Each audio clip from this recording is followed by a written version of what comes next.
જય શ્રી કૃષ્ણ મિત્રો। તો આજે આપણે બહુચરાજી માનું મુખ્ય દેવસ્થાન ક્યાં આવેલું છે તેનો ઇતિહાસ જાણીશું। શ્રી બહુચરાજી માતાનું મુખ્ય દેવસ્થાન ગુજરાત રાજ્યના મહેસાણા જિલ્લામાં સ્થિત બેચરાજી ગામમાં આવેલું છે। આ સ્થાનનો ઇતિહાસ અતિ પ્રાચીન અને પવિત્ર માનવામાં આવે છે।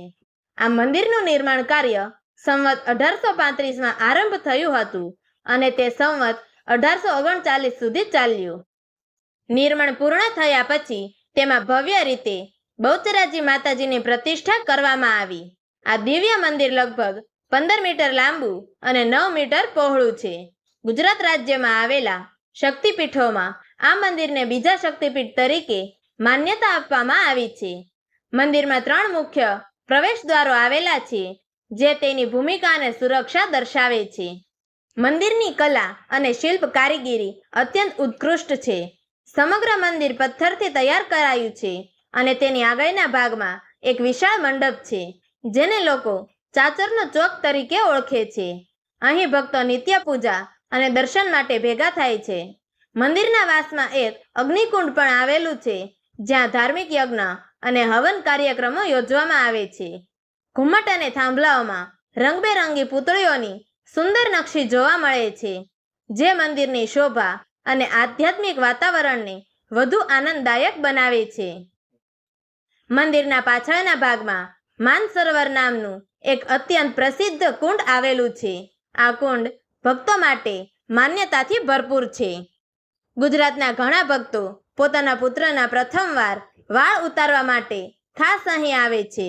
કુંડમાં વિધિપૂર્વક પુત્રનું મસ્તક મુંડાવવાથી પહેલા તાજું સ્નાન કરાવવામાં આવે છે અને માતાજી સમક્ષ વચન આપે છે કે તેમની માનતા પૂરી થાય તે માટે યથાયોગ્ય ભક્તિ કરશે। અહીં આવીને ઘણા લોકો એવી માનતા ધરાવે છે કે જો કોઈ બાળક કોઈ ખામી લઈને જન્મે, જેમ કે બોલવામાં તકલીફ હોય, સાંભળવામાં મુશ્કેલી હોય અથવા અન્ય કોઈ શારીરિક ખામી હોય, તો માતાજી પાસે શ્રદ્ધાથી માંગણી કરી શકાય છે। જો તેમની માંગણી પૂર્ણ થાય તો માતાજીને ચાંદીમાં બનાવેલા તે શરીરના ભાગનું ચિત્તર ચડાવવાનું નક્કી કરે છે। દરેક પૂર્ણિમાના દિવસે અહીં ભક્તોની ભીડ ભેગી થાય છે, કારણ કે આ દિવસે વિશેષ મેળો યોજાય છે।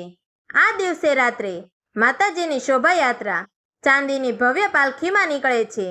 વર્ષમાં 2 મહત્વની પૂર્ણિમાઓ એટલે કે ચૈત્રી પૂનમ અને આસો પૂનમ દરમિયાન વિશેષ આયોજન કરવામાં આવે છે। આ દિવસે માતાજીની ચાંદીની પાલખી નિજ મંદિર બહુચરાજીથી બહાર નીકળી લગભગ 3 કિલોમીટરના અંતરે આવેલા શંખલપુર ગામે પહોંચી જાય છે। આ સ્થાન માતાજીના પ્રાગટ્ય સ્થાનના રૂપમાં ઓળખાય છે।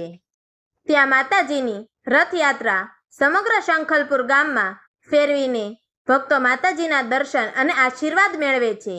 શ્રદ્ધાથી ભક્તો આખી રાત્રિ હાજરી આપે છે અને માતાજીની પાલખી પાછી બહુચરાજી મંદિર પરત આવે છે। મંદિર એટલું ઐતિહાસિક છે કે ઘણા લોકગીતો, ભક્તિ ગીતો, ગરબા અને ભજનો માતાજી પર આધારિત રચાયા છે। આ ભજનોએ અને કથાએ માતાજીનો મહિમા જનસામાન્યમાં વિસ્તૃત કર્યો છે।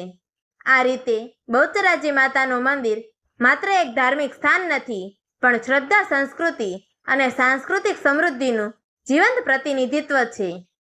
તો મિત્રો, તમને મારી આ વાર્તા પસંદ આવી હોય તો અમારી ચેનલને લાઈક કરજો, શેર કરજો અને આવી જ અવનવી ધાર્મિક પૌરાણિક વાર્તાઓ અને ઇતિહાસની કથાઓ જાણવા માટે નીચે આપેલા બ્લેક બટનને ક્લિક કરી અમારી ચેનલને સબસ્ક્રાઇબ જરૂરથી કરજો।